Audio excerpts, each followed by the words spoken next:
Ready to go? Yes. Okay. Let's see if we got one. I'll start anyway. So, welcome to my show. My name is Blayze Buseth. I'm an artist, sculptor, and illustrator. I also own the Creation Shop, a sculpture and pottery workshop in town. This show was set up by Nancy and Stacy, who run the cabins here, and they did an incredible job. I wouldn't have been able to do this well, and they did it so quickly. We brought the work in earlier this week, and they set it all up, and I'm so thankful because I couldn't have done it alone. We also, a part of this show is that this work was funded by the Lake Regions Art Council. I ended up receiving a grant called the Legacy Grant to explore the use of AI in generating new creative content. There's plenty of room. You can come in further. Don't worry. Plenty of room over here.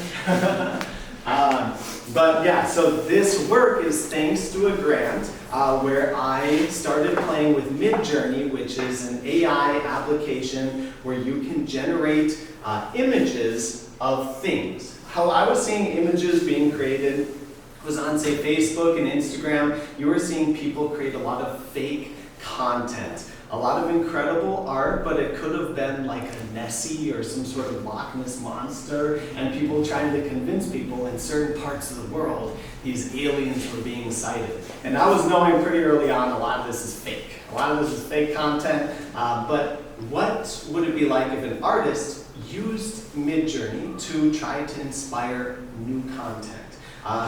I normally create a series called Tom's Adventure, this cartoon adventure illustration series, but I also have a pottery workshop to explore creating forms. My favorite thing to do is relief carve onto vessels. So what would it be like to, we'll say for my first one, generate a form. So the description on this would be finest quality, black, purple, red colored cameo sculptural urn with figures carved into the vessel. So I describe the image that I want, and then AI will generate this, and it generates it within seconds. So if you have a fast plan and you pay a little extra, you can get this content moving through the system very quickly.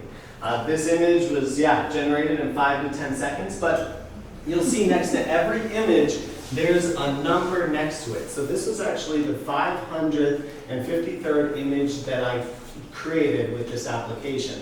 But usually you don't get what you want right away. You continue to feed your text back into it to see what it creates the second time, the third time, the fifth time, the 100th time.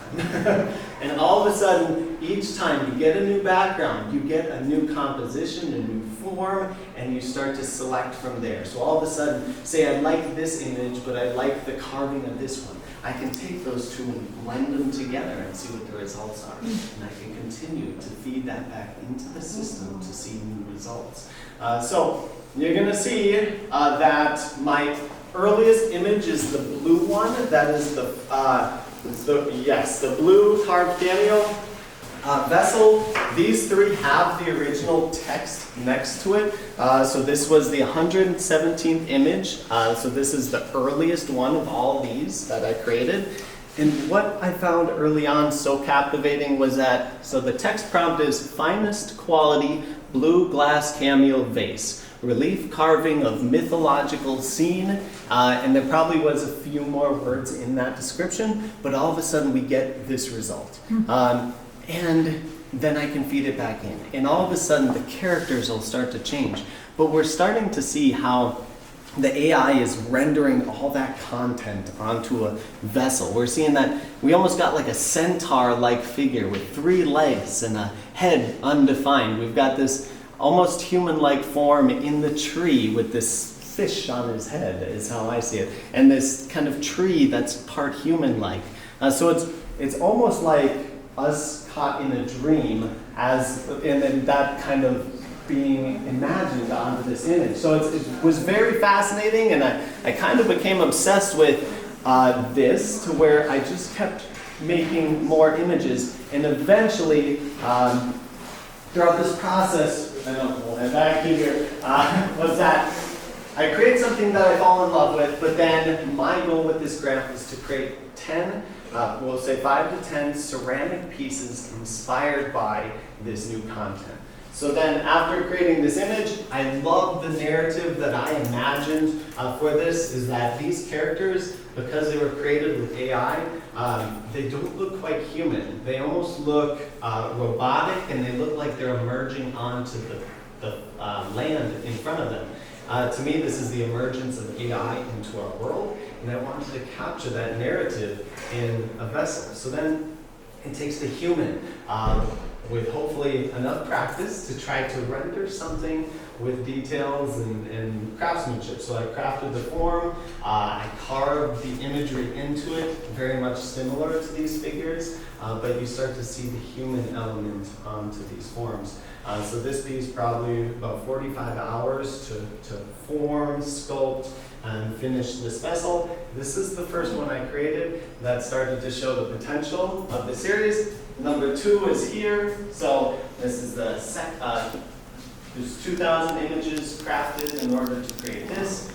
From there, I love that this was kind of an emblem that captured this figure. It captured kind of life. You've got the natural world and the tree that's kind of coming forward from the city in the background. So all of a sudden, playing with words, describing a vessel, I can create something, and then I may have never came up with this story on my own, but now the observer can imagine what story is unfolding onto this vessel. I can kind of step away from how personal the work is and just try to capture something that has symbols and can relate in different ways. So this is number 2. So now we skip a couple layers of a lot of images. Now we're at the 16,000th image, and I've crafted this vessel with this internal space being depicted. At this time, this concept of internal space of a form was really starting to connect with me. I went to a conference in Delhi, and one of the art curators was fascinated by how a form had internal space, that a vessel has this outer shell, but there's something within it that's always a mystery. Well, this started to share a little of the mystery inside forms, inside art forms. Maybe now this figure is in contemplation, and maybe it represents a space, a moment in time, maybe a place where she is. So in this vessel, crafted the form, and now I'm taking that image and I'm hand carving it into the form, but now we start to come up with the difficulty of actually rendering pieces in real life.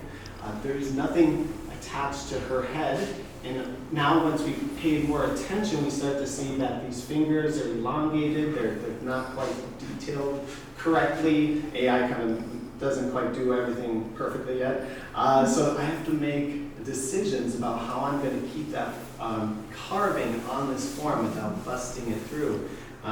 So this is probably 25 to 30 hours to carve it. And so throughout this process, I felt like I captured the carving well. But when it came time to spraying the glaze on to get the finish I was interested in, the spray booth that I was using was vibrating, and this column, probably half this size, a large block, vibrated off the spray booth, fell onto my head, and smashed the cabinets behind me. I thought the whole ceiling caved in. And then while that was happening, my hand dropped down and took a bite out of this vessel. So we're almost 30 hours in, and now I shake myself off, and I look at this form, and I see this huge chunk, and chunks lying inside it. And then I wonder, what am I going to do? Because to redo that, that wasn't even the part that broke. So I'm thinking about it for a few days, and I'm like, okay, I've got to continue, we've got to follow through with this piece. I'm not going to do that one again. But in the finishing of it, we start to see a larger story that starts to unfold, and that is that these are handmade in the material world.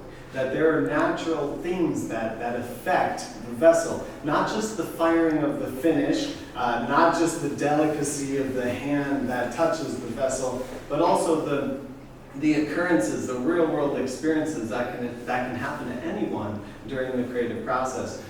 So that bite out of it is just another kind of a nod to this being made right in this world. So from there, I vowed to not do something quite as delicate again. I didn't see the point. But I loved the style. So you're going to see very much similar. This was kind of the newest version. So 1,000 more images playing with this content, feeding it back in. We get this, and I felt like, okay, this is round 2. But this time, at the time, again, I had learned that I could maybe try a new technique. Instead of carving it, I carved an original. So that's what you're seeing here is the original carving of the figure. So now I can spend as much time as I want on the tile. I can put, we'll say, the 16 hours, 20 hours it is to carve the female figure. Then I can create a molding system so that I can reuse that image. So plaster over it, and then I can push clay into it, peel the design out, and then I can apply it on. So that, at least, in the cutting out the negative space, if anything goes wrong there, I've got the image, I can spray it, I can press it back in, peel it out, and apply it on. This would take a little more time than that to explain, because this is really a gem as far as like everything going right and whatnot. But that's the first example of trying to carve that with this new technique of applying the clay on and doing, coming up with a new color scheme. So I have to develop new finishes to try to match if I'm going to try to match. But then through this process, I learned that, Desiree, my partner, who some of you have met, she inspired me to try to use the design as a pattern for the vessel. So that's what you're seeing in these pieces here, is me using that technique to kind of wrap the whole vase in. This was one test. I didn't want to practice adding 8 of these designs on for it to fail. But that again, now we're at like 20 hours, even though it's supposed to save time. This one is the ultimate piece, finished just last week, choosing the colors and turning out nothing like I wanted, but better in the end. But then, yeah, all these are different ways of exploring this sprig molding technique, capturing similar form. And this one's called the inner gaze. So that comes from kind of a Buddhist concept of kind of looking within. And that's how I imagine this, is although there's the cityscape going on in the background, she isn't focused on the city. This is kind of a looking within reflection type of last couple things, you're going to see. Okay, so exploring the inner of a form. So now trying to use text prompts of create a terrarium type vessel. What would it look like to have plants and life coming out of the form? And then some of the first new ways of exploring opening up the vessel. So from warping it to adding clay on, adding additional clay while it's wet, kind of stretching it out, and this one coming up with a similar color scheme, but then these really having fun with new finishes and just kind of accessing that space. And then you can totally ask questions, but I'll just cover one more thing, is that, and don't worry, I don't know where I'm going. So this one here, with the penthouse, so the text prompts, and these 3 show the text language I use. This is inside the futuristic penthouse, female in blue and white robe, fine ceramic art in the background. So with this, it's exploring, asking AI to imagine what these rooms could look like and what sort of artwork would furnish these rooms. And from there, that ended up, you'll see that some of these forms look very similar to that large red one. So using this, and again, images of rooms. I've generated several thousand images of. This is one.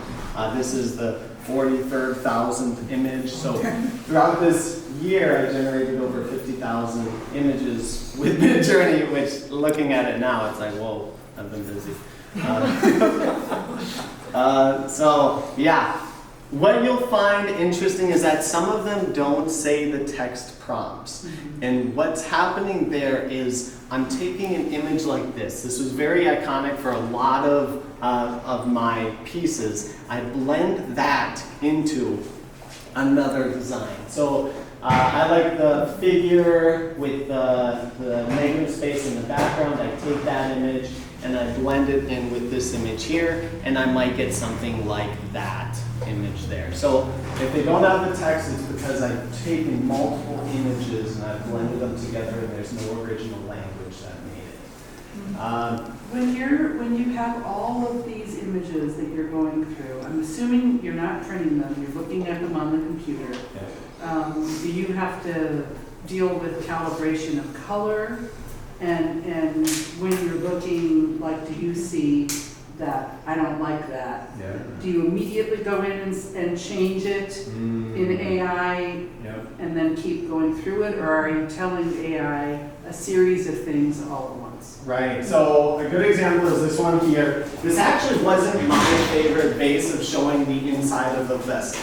I get this and it's all of a sudden I'm hitting new, I feel like I'm tapping into new ground. All of a sudden it's like, whoa, this opened up in a new way. I'm gonna keep feeding this back into Midjourney to see how it opens the vessels in different ways.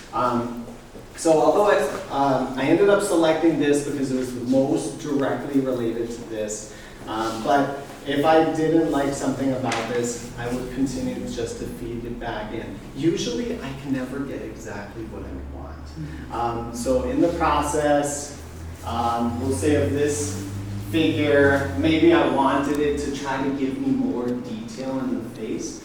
I can't target that. All I can do, all I've found I do, is just feed it back in over and over until I see different facial positions. And each time I put it in, the hand will be in a slightly different spot, the clothing will be different, the ethnicity will be different, the head posture. Because you told it to do that, or it's just, it's going? Yeah, it's just generative, it's just cityscape, what does the cityscape look like? But it'll change it. Yep. So I won't get the same thing.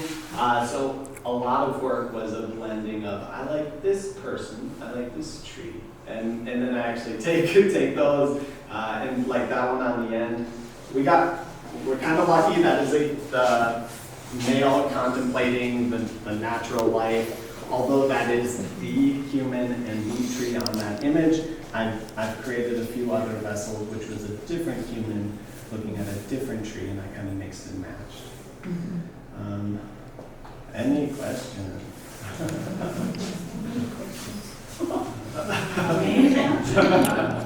What an absolutely astonishing concept. Wow. Congratulations. Thank you. So yeah, this one's cool because sometimes I make a vessel that I really fall in love with, the shape of this face, but I don't really know what to carve, so I use AI, Midjourney, just to help me. It's almost like sketching in fast time.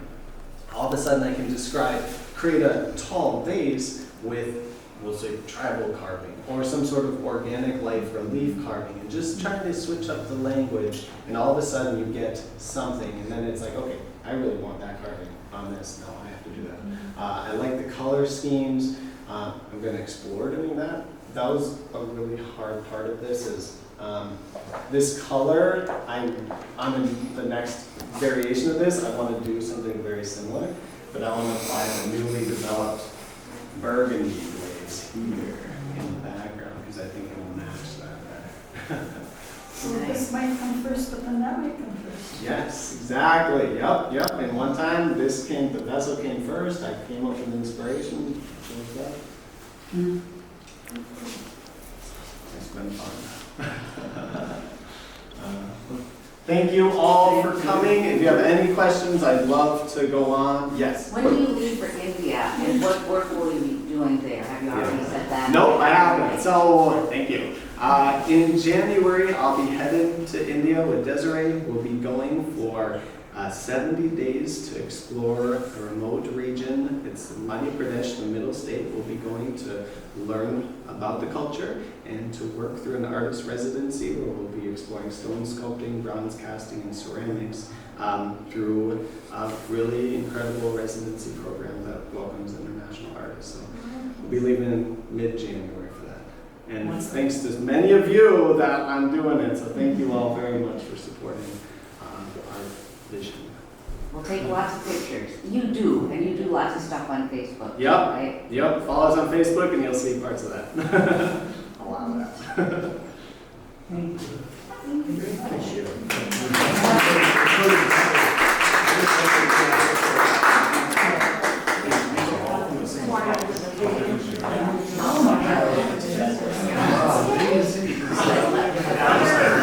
Yeah, no, thanks for coming. Thanks for staying for it.